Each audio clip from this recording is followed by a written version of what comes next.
agora voltamos para a nossa bancada, motor 5, gerador 5, com o objetivo de entender melhor o funcionamento do gerador. Com a máquina, motor, já vimos o comportamento da curva V. Essa bancada agora, nós temos aqui uma conexão com a rede elétrica e uma conexão com o nosso gerador 5. O primeiro passo da experiência, que é muito interessante, consiste em você fazer a conexão da tensão gerada por esse gerador com a rede elétrica. Esse procedimento é necessário toda vez que um gerador de um sistema de potência for conectado ao sistema de potência. São necessários 4 pontos a serem respeitados. Isso é muito importante. Mesma frequência, mesma tensão, mesma sequência de fase e, mais ainda, mesma fase. Quando nós tivermos essas 4 condições atendidas, vai ser possível conectar a rede com o gerador. É um disjuntor que tem aqui. Se essas coisas não forem respeitadas, esse disjuntor vai abrir novamente. Nós temos aqui acoplado um grupo de lâmpadas para facilitar a visualização, porque a tensão da fase A do nosso gerador com a fase A da fonte de alimentação estão com essas lâmpadas brancas. A fase B com as lâmpadas vermelhas, a fase C com as lâmpadas azuis. Se as tensões de um lado e do outro forem exatamente iguais, as lâmpadas vão estar apagadas. Sempre que houver uma diferença de tensão, aí significa que não é possível fechar a chave. Evidentemente, só com a iluminação das lâmpadas seria uma ação não tão precisa. Por isso, nessa experiência, nós contamos com voltímetros que medem a tensão do gerador, a tensão da fonte, e um osciloscópio que vai nos facilitar a visualização da fase. Outro ponto muito interessante nessa experiência é que este gerador 5 ele tem a possibilidade de movimentação da carcaça do estator, como vocês estão vendo aqui. A carcaça do estator pode se movimentar para um lado ou para o outro. Isso é um recurso didático. Os geradores de usinas não contam com essa possibilidade. Mas em termos de didáticos, isso é muito ilustrativo, porque o acerto da fase nós faremos através deste procedimento mecânico. Chama a atenção também que, como nós estamos trabalhando com um motor 5 e um gerador 5, a velocidade de rotação já está predeterminada, é a velocidade 5. Existe aqui no laboratório um outro grupo, que é um motor de corrente contínua e um gerador 5. Essa bancada também pode ser feita a mesma experiência, com a dificuldade adicional que teríamos que controlar a velocidade do motor de corrente contínua para gerar os 60 Hz. E teria um outro detalhezinho que me dá preferência por essa bancada, é que aqui não existe o gerador com a possibilidade de movimentação da posição da carcaça. Então, daqui a pouco nós vamos ligar, o ambiente vai ficar mais barulhento, talvez mais difícil de entender, mas da mesma forma que na experiência anterior nós vimos que existia um circuito para alimentar o campo do motor, nós temos aqui um circuito que permite alimentar o campo do gerador. Nós vamos variar o campo do gerador e, com isso, ajustar o nível de tensão. Outro instrumento que será apresentado nessa experiência é esse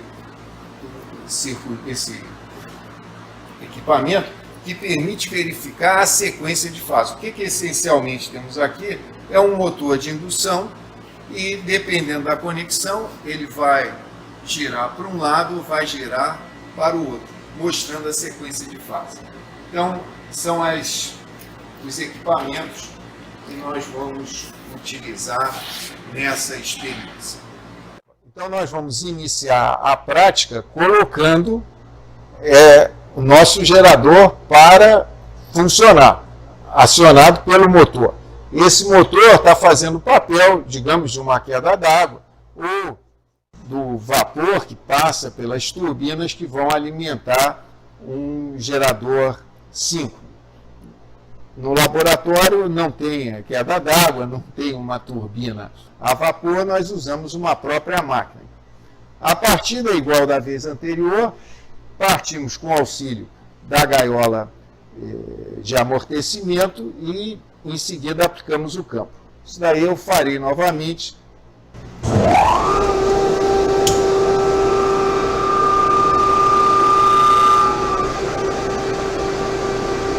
Entrou em sincronismo. Agora passamos aqui para o lado do gerador síncrono. A tensão da rede ainda está 14 volts.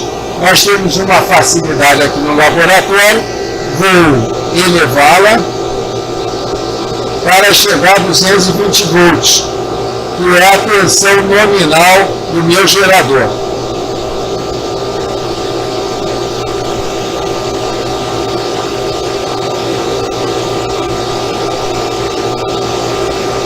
Tá bom, 220.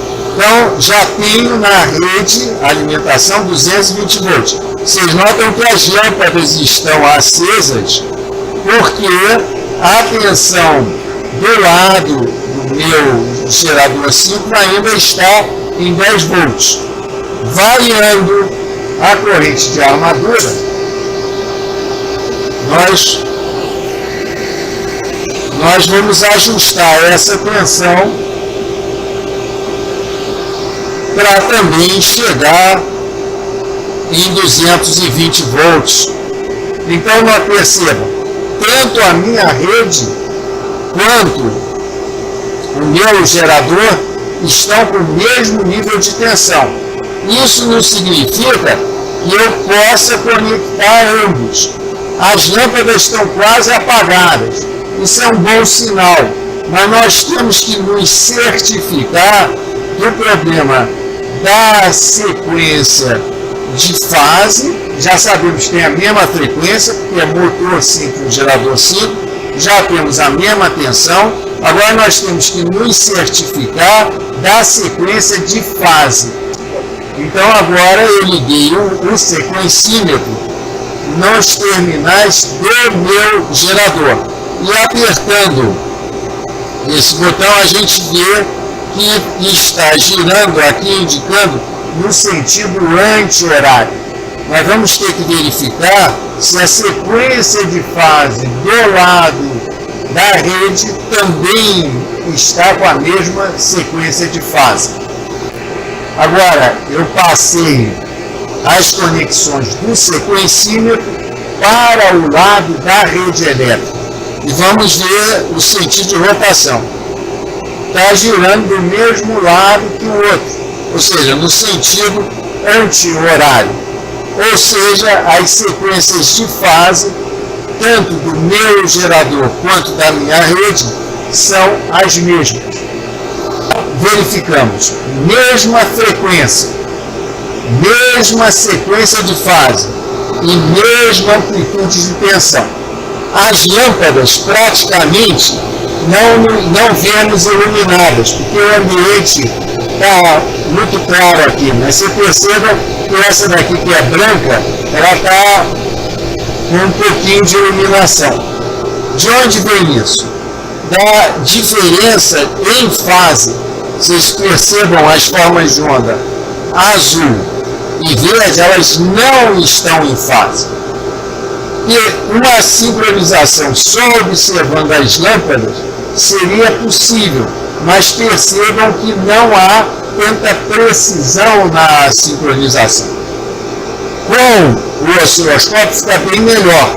O que eu vou fazer agora é variar a posição do estator usando aquela manivela que já verificamos, até o momento em que as duas ondas entrarem em fase.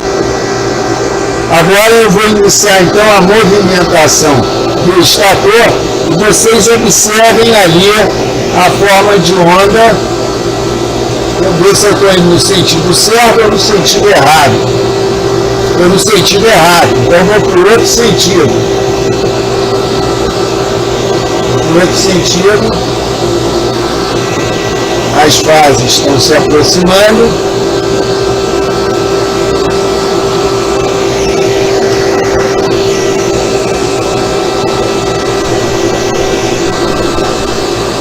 E agora as duas formas de onda ficaram exatamente as mesmas. Então, nessa condição, eu posso fechar o circuito. Percebam que colocar duas fontes de tensão em paralelo, como é o que nós estamos fazendo agora, só pode ser feito quando as duas tensões forem exatamente as mesmas. Senão a gente estaria provocando um curto-circuito. Muita atenção nisso, mesma amplitude, mesma frequência, mesma sequência de fase não é suficiente, é necessária a mesma fase. Como nós estamos com essas todas condições preenchidas, podemos fechar essa chave sem problema algum. Agora, a partir desse momento, o gerador e a rede elétrica estão em sincronia. Procedimento similar a esse tem que ser feito em qualquer sistema de potência quando eu quiser incluir uma nova unidade de geração no sistema. Para entender esse experimento que vai ser agora, da determinação do XD e do XQ, é interessante rever como é o rotor de um gerador simples. O nosso gerador lá é também um gerador de 4 polos ou 2 pares de polos. Vocês percebam que se aqui em volta, imaginem um estator, nessa região, o espaço entre estator e rotor, que nós chamamos de entreferro, é menor do que nessa região aqui, entre os polos. Então a relutância nessa região é menor do que a relutância nesta outra região aqui. Se a relutância é menor, a reatância é maior. Se a relutância é maior, a reatância é menor. Em consequência, se a tensão de alimentação for a mesma, dependendo da posição do campo girante do estator em relação ao rotor, nós teremos correntes maiores ou menores. Isso é que nós vamos ver lá no nosso gerador especial, que eu permito movimentar a posição do estator. Levem em consideração, para a explicação que vocês darão no relatório, que a velocidade de rotação dessa máquina está muito bem definida, porque ela é alimentada por um motor síncrono conectado na rede. Então, em termos de rotor, eu não tenho alteração alguma. Eu vou fazer a minha alteração no estator. Colocar os enrolamentos de estator de tal forma que o campo girante do estator esteja em posição ajustada para o menor entreferro ou para o maior entreferro.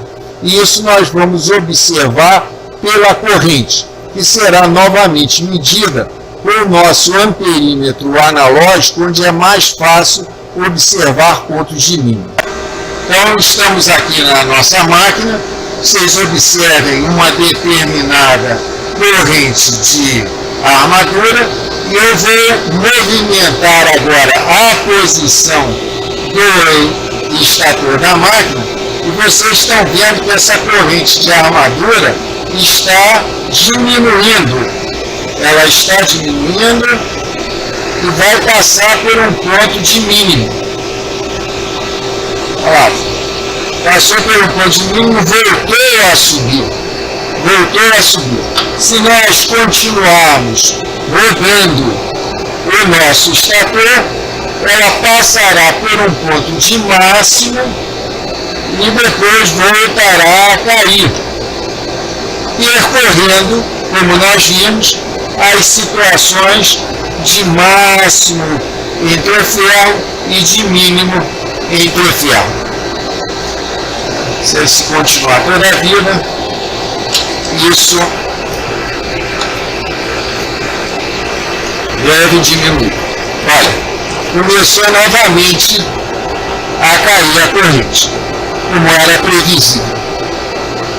Dessa forma, medindo-se tensões e correntes, é possível determinar os valores de XD e XQ.